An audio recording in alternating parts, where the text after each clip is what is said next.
Understand what the new Inland Vessel Bill is setting out to achieve. The Inland Vessels Bill 2021 replaces the century old Inland Vessels Act 1917.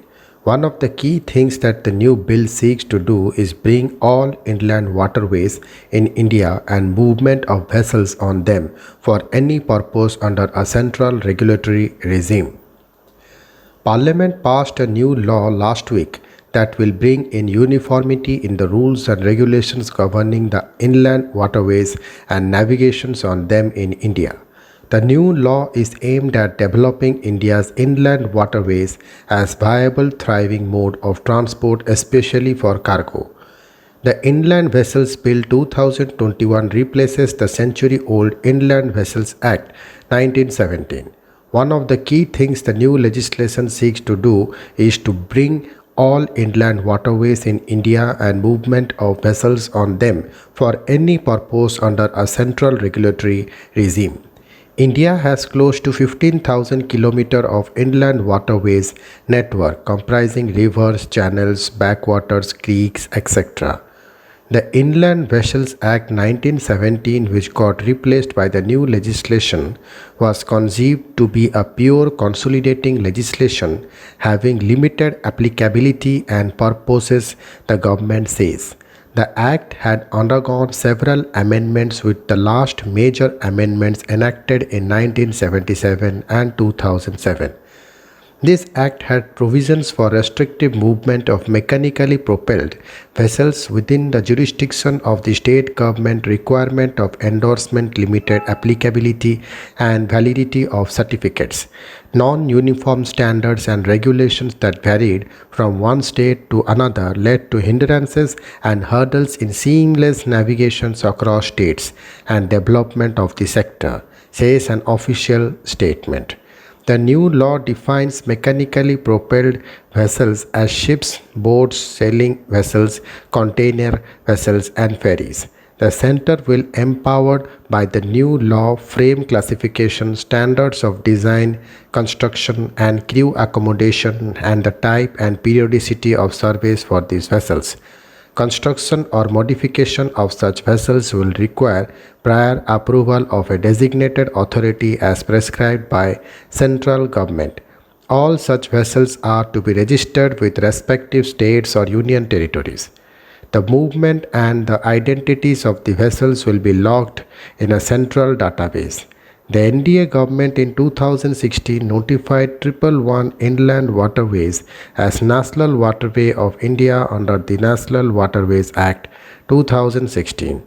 Of these, 13 national waterways are operational for shipping and navigation, and cargo passenger vessels are moving on them, according to the government. The Inland Waterways Authority of India under the Ministry of Shipping is developing the national waterways for commercial navigation, including the assistance from World Bank. One of the criticisms from the opposition that the bill has received is that it takes away a lot of rights of the states and vests them with the center. The new law passed from now prescribes certain do's and don'ts. For example, the rules of operation. To operate in inland waters, vessels must have a certificate of survey and registration.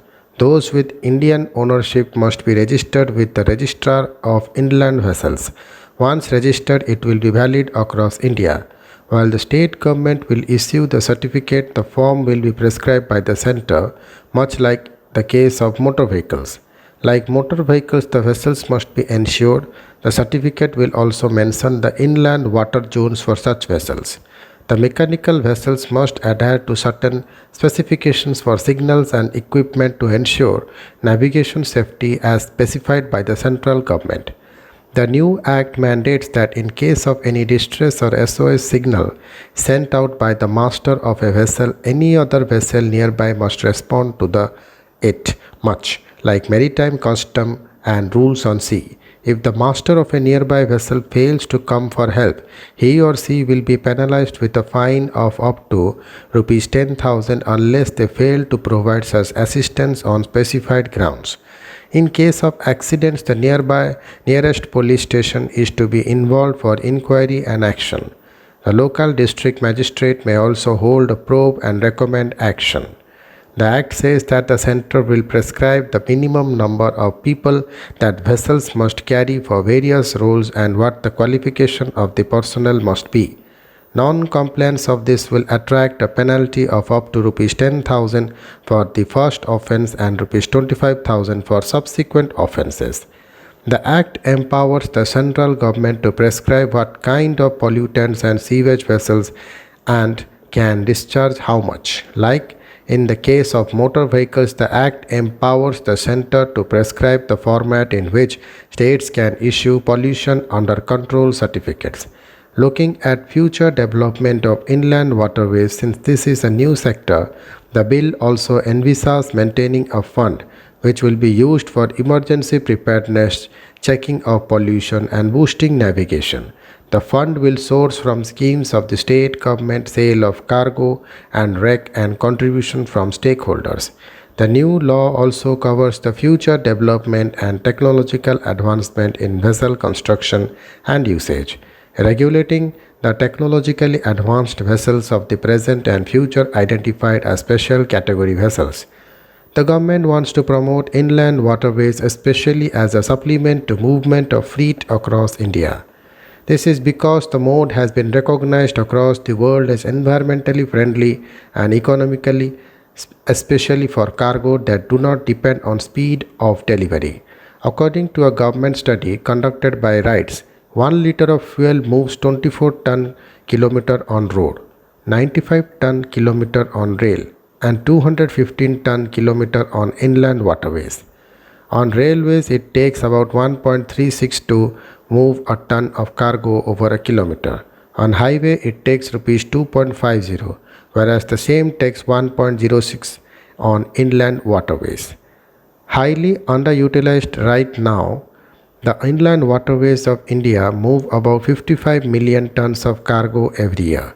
The movement is currently restricted to Ganga, Bhagirathi, Hooghly rivers, the Brahmaputra, the Barak, the rivers in Goa, the backwaters in Kerala, inland waters in Mumbai, and the deltaic regions of Godavari, Krishna rivers. Thank you.